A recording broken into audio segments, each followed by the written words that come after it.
I spent the better part of a decade looking at American responses to mass atrocity and genocide. And I'd like to start by sharing with you one moment that to me sums up what there is to know about American and democratic responses to mass atrocity. And that moment came on April 21st, 1994, so 14 years ago almost, in the middle of the Rwandan genocide, in which 800,000 people would be systematically exterminated by the Rwandan government and some extremist militia. On April 21st, in the New York Times, the paper reported that somewhere between 200 and 300,000 people had already been killed in the genocide. It was in the paper, not on the front page. It was a lot like the Holocaust coverage. It was buried in the paper. Rwanda itself was not seen as newsworthy, and amazingly, genocide itself was not seen as newsworthy. But on April 21st, a wonderfully honest moment occurred, and that was that an American congresswoman named Patricia Schroeder from Colorado met with a group of journalists, and one of the journalists said to her, "What's up? What's going on in the U.S. government? 200,000 to 300,000 people have just been exterminated in the last couple of weeks in Rwanda." It's 2 weeks into the genocide at that time, but of course at that time you don't know how long it's going to last. And the journalist said, "Why is there so little response out of Washington? Why no hearings, no denunciations, no people getting arrested in front of the Rwandan embassy or in front of the White House? What's the deal?" And she said, she was so honest, and she said, "It's a great question. All I can tell you is that in my congressional office in Colorado and my office in Washington, we're getting hundreds and hundreds of calls about the endangered ape and gorilla population in Rwanda, but nobody is calling about the people. The phones just aren't ringing about the people." And the reason I give you this moment is there's a deep truth in it. And that truth is, or was, in the 20th century, that while were beginning to develop endangered species movements, we didn't have an endangered peoples movement. We had Holocaust education in the schools. Most of us were groomed not only on images of nuclear catastrophe, but also on images and knowledge of the Holocaust. There's a museum, of course, on the Mall in Washington, right next to Lincoln and Jefferson. I mean, we have owned Never Again culturally, appropriately, interestingly. And yet, the politicization of Never Again, the operationalization of Never Again, had never occurred in the 20th century. And that's what that moment with Patricia Schroeder, I think, shows, that if we are to bring about an end to the world's worst atrocities, we have to make it such. There has to be a role. There has to be the creation of political noise and political costs in response to massive crimes against humanity and so forth. So that was the 20th century. Now here, and this will be a relief to you at this point in the afternoon, there is good news, amazing news in the 21st century. And that is that almost out of nowhere, there has come into being an anti-genocide movement, an anti-genocide constituency, and one that looks destined, in fact, to be permanent. It grew up in response to the atrocities in Darfur. It is comprised of students. There are something like 300 anti-genocide chapters on college campuses around the country. It's bigger than the anti-apartheid movement. There are something like 500 high school chapters devoted to stopping the genocide in Darfur. Evangelicals have joined it. Jewish groups have joined it. Hotel Rwanda watchers have joined it. It is a cacophonous movement. To call it a movement, as with all movements perhaps, is a little misleading. It's diverse. It's got a lot of different approaches. It's got all the ups and the downs of movements, but it has been amazingly successful in one regard, and that it has congealed into this endangered peoples movement that was missing in the 20th century. It sees itself, such as it is, as something that will create the impression that there will be political costs, there will be a political price to be paid for allowing genocide, for not having a heroic imagination, for not being an upstander, but for being, in fact, a bystander. Now, because it's student-driven, there's some amazing things that the movement has done. They have launched a divestment campaign. that has now convinced, I think, 55 universities in 22 states to divest their holdings of stocks with regard to companies doing business in Sudan. They have a 1-800-genocide number. This is going to sound very kitsch, but for those of you who may not be, maybe apolitical, but interested in doing something about genocide, you dial 1-800-genocide and you type in your zip code, and you don't even have to know who your congressperson is. It will refer you directly to your congressperson, to your U.S. senator, to your governor, where divestment legislation is pending. They've lowered the transaction costs of stopping genocide. I think the most innovative thing they've introduced recently are genocide grades, and it takes students to introduce genocide grades. So what you now have when the Congress is in session is members of Congress calling up these 19-year-olds or 24-year-olds and saying, I'm just told I have a D- on genocide. What do I do to get a C? I just want to get a C, help me. And the students and the others who are part of this incredibly energized base are there to answer that, and there's always something to do.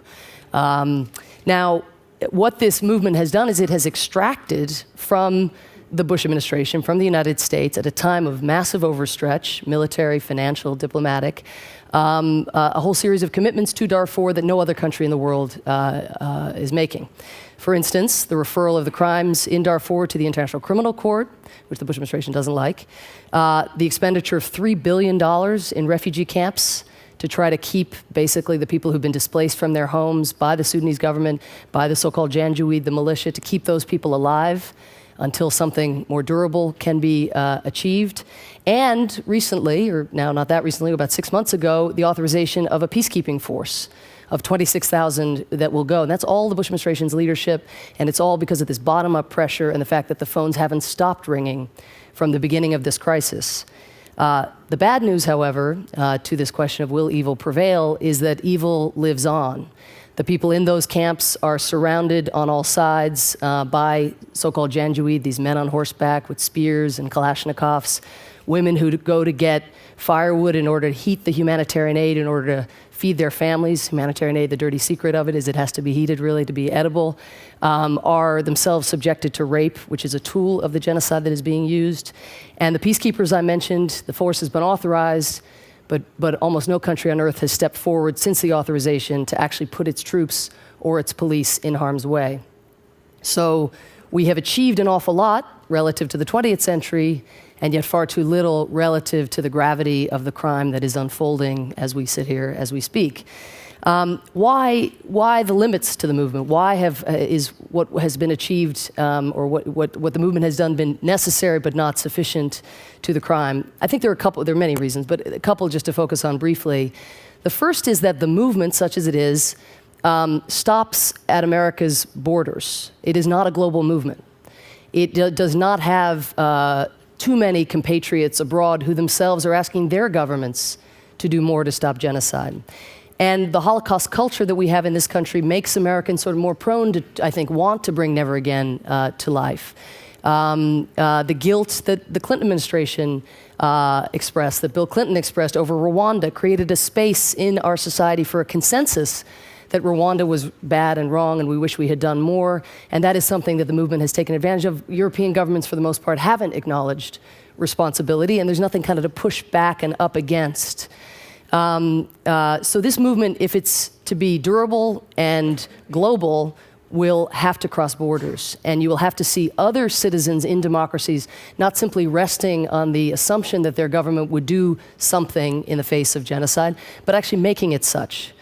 Governments will never gravitate toward crimes of this magnitude naturally or eagerly. As we saw, they haven't even gravitated toward protecting our ports or reining in loose nukes. Why would we expect in a bureaucracy that it would orient itself toward distant suffering? So one reason is it hasn't gone global. The second is, of course, that at this time in particular in America's history, we have a credibility problem, a legitimacy problem in international institutions. It is structurally really, really hard to do, as the Bush administration rightly does, which is to denounce genocide on a Monday and then describe waterboarding on a Tuesday as a no-brainer, and then turn up on Wednesday and look for troop commitments. Now, other countries have their own reasons for not wanting to get involved. Let me be clear, they're in some ways using the Bush administration as an alibi. But it is essential for us to be a leader in this sphere, of course, to restore our standing and our leadership in the world. The recovery is going to take some time. We have to ask ourselves, what now? What do we do going forward as a country and as citizens in relationship to the world's worst places, the world's worst suffering, killers, and the kinds of killers that could come home to roost sometime in the future? The place that I turned to answer that question was to a man that many of you may not have ever heard of, and that is a Brazilian named Sergio Vieira de Mello, who, as Chris said, was blown up in Iraq in 2003. He was the victim of the first ever suicide bomb in Iraq. It's hard to remember, but there was actually a time in the summer of 2003, even after the US invasion, where apart from looting, civilians were relatively safe in Iraq. Now, who was Sergio? Sergio Vieira de Mello was his name. In addition to being Brazilian, he was described to me before I met him in 1994 as someone who was a cross between James Bond on the one hand and Bobby Kennedy on the other. And in the UN, you don't get that many people who actually manage to merge those qualities. He was James Bond-like in that he was ingenious. He was drawn to the flames. He chased the flames. He was like a moth to the flames, something of an adrenaline junkie. He was successful with women. He was Bobby Kennedy-like because in some ways one could never tell if he was a realist masquerading as an idealist or an idealist masquerading as a realist, as people always wondered about Bobby Kennedy and John Kennedy in that way. What he was a decathlete of nation building, of problem solving, of troubleshooting in the world's worst places and in the world's most broken places, in failing states, genocidal states, undergoverned states, precisely the kinds of places that threats to this country exist on the horizon, and precisely the kinds of places where most of the world's suffering tends to get concentrated. These are the places he was drawn to. He moved with the headlines. He was in the UN for 34 years. He joined at the age of 21. Started off when in the causes and the wars du jour in the 70s were wars of independence and decolonization. He was there in Bangladesh dealing with the outflow of millions of refugees, the largest refugee flow in history up to that point. He was in Sudan when the civil war broke out there. He was in Cyprus right after the Turkish invasion. He was in Mozambique for the War of Independence. He was in Lebanon. Amazingly, he was in Lebanon. The UN base was used. Palestinians staged attacks out from behind the UN base. Israel then invaded and overran the UN base. Sergio was in Beirut when the US embassy was hit by the first ever suicide attack against the United States. People date the beginning of this new era to 9/11, but surely 1983 with the attack on the US embassy and the Marine barracks, which Sergio witnessed, those are in fact, in some ways, the dawning of the era that we find ourselves in today. From Lebanon, he went to Bosnia in the 90s. The issues were, of course, ethnic sectarian violence. He was the first person to negotiate with the Khmer Rouge. Talk about evil prevailing. I mean, here he's in the room with the embodiment of evil in Cambodia. He negotiates with the Serbs. He actually crosses so far into this realm of talking to evil and trying to convince evil that it doesn't need to prevail, that he earns a nickname, not Sergio, but Serbio, while he's living in the Balkans and conducting these kinds of negotiations. He then goes to Rwanda and to Congo in the aftermath of the genocide, and he's the guy who has to decide, okay, the genocide is over, 800,000 people have been killed. The people responsible are fleeing into neighboring countries, into Congo, into Tanzania. I'm Sergio, I'm a humanitarian. I want to feed those, I don't want to feed the killers, but I want to feed the 2 million people who are with them. So we're going to go, we're going to set up camps, and we're going to supply humanitarian aid. But the killers are within the camps. Well, I'd like to separate the sheep from the wolves. Let me go door to door to the international community and see if anybody will give me police or troops to do the separation. And the response, of course, was no more than we wanted to stop the genocide and put our troops in harm's way to do that. Nor do we now want to actually get in the way and pluck genocidaire from camps. So then you have to make the decision. Do you turn off the international spigot of life support and risk 2 million civilian lives? Or do you continue feeding the civilians knowing that the genocidaire are in the camps literally sharpening their knives for future battle? What do you do? It's all lesser evil terrain in these broken places. Late 90s, nation building is the cause du jour. He's the guy put in charge. He's the Paul Bremer, the Jerry Bremer of first Kosovo and then East Timor. He governs the places. He's the viceroy. He has to decide on tax policy, on currency, on border patrol, on policing. He has to make all these judgments. He's a Brazilian in these places. He speaks 7 languages. He's been up to that point in 14 war zones, so he's positioned to make better judgments perhaps than people who've never done that kind of work. But nonetheless, he is the cutting edge of our experimentation with doing good, with very few resources being brought to bear in, again, the world's worst places. And then after Timor, 9/11 has happened, he's named UN Human Rights Commissioner, and he has to balance liberty and security and figure out, what do you do when the most powerful country in the United Nations is bowing out of the Geneva Conventions, bowing out of international law? Do you denounce? Well, if you denounce, you're probably never going to get back in the room. Maybe you stay reticent. Maybe you try to charm President Bush, and that's what he did. And in so doing, he earned himself, unfortunately, his final and tragic appointment to Iraq, the one that resulted in his death.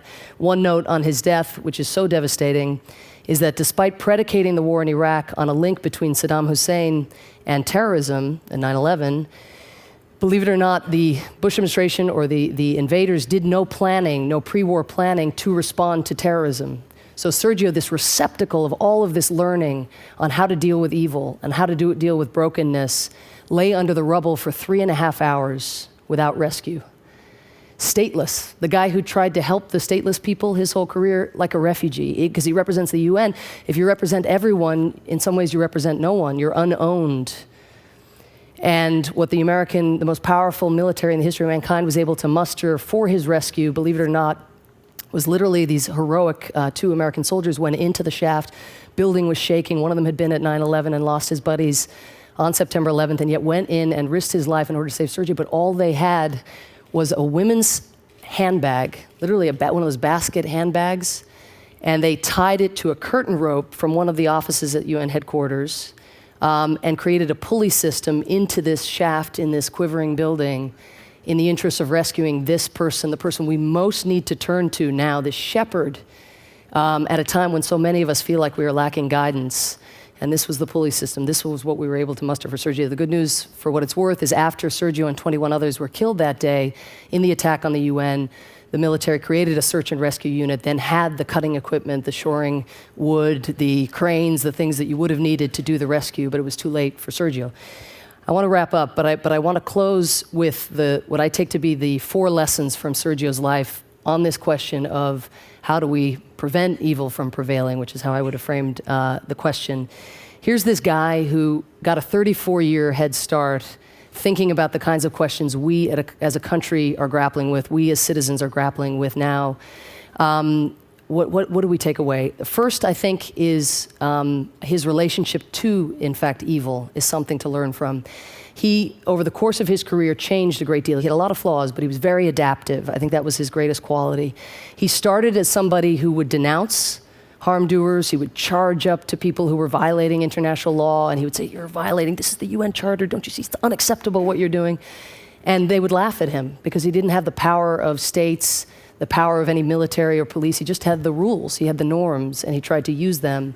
And in Lebanon, southern Lebanon in '82, he said to himself and to everybody else, "I will never use the word unacceptable again.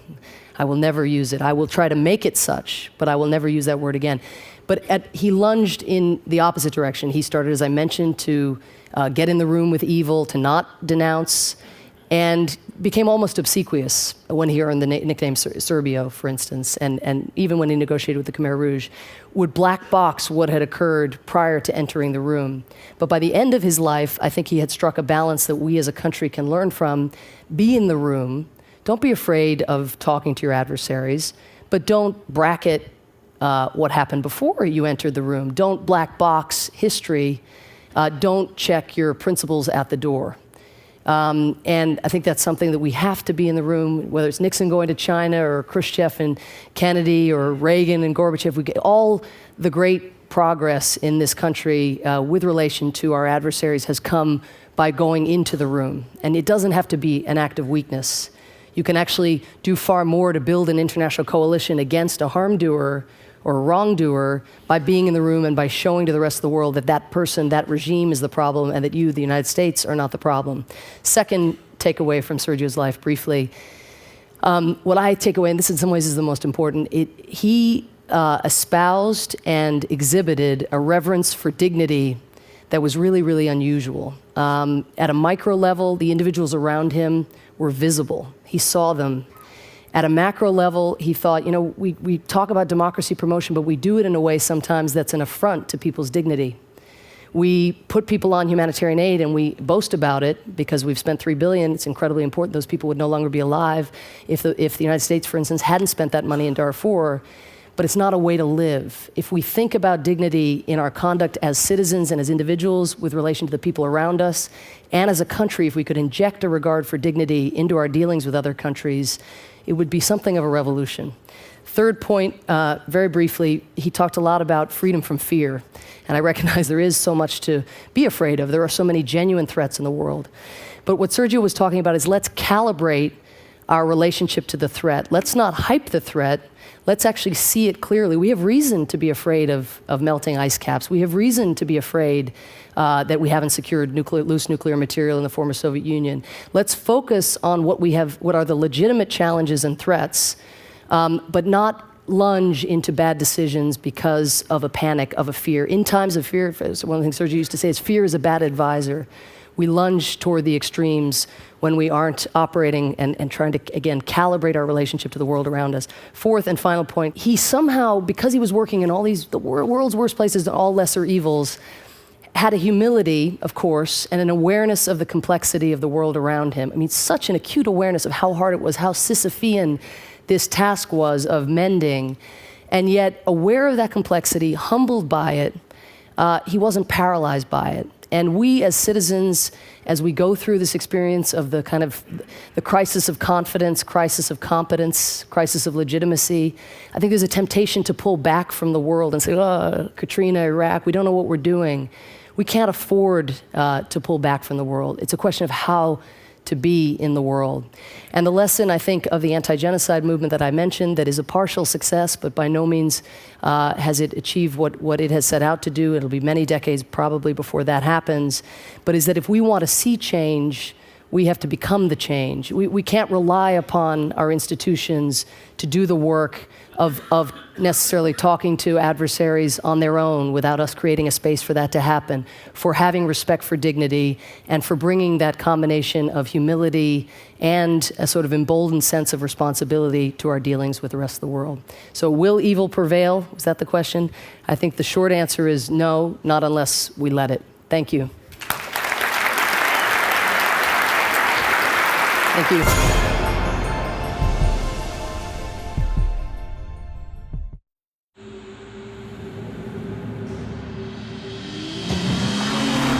It's a sports car, yet a sedan. Powerful, yet fuel efficient. Modern, yet timeless. Introducing the new BMW 3 Series, our most advanced 3 yet.